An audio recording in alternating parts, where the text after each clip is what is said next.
make a gliding paper airplane. Take this corner from this corner, fold it in half.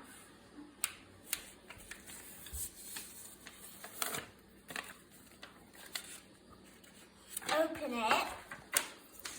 Take this corner to the line you just made. Now place a triangle. And then kind of triangle.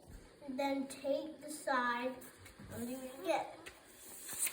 And now it looks like perfect.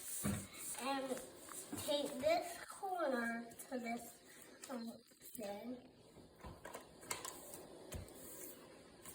And do this exact same thing to the other side.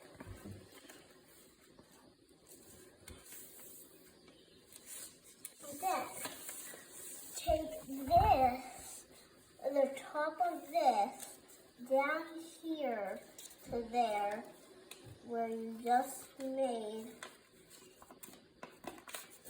right there. And now fold it backwards, like that. Make the wings. I want to show it how it flies. And then fold it, do the left thing, flip it over and do the exact same thing. And now you go glide paper it out. And here's how it flies.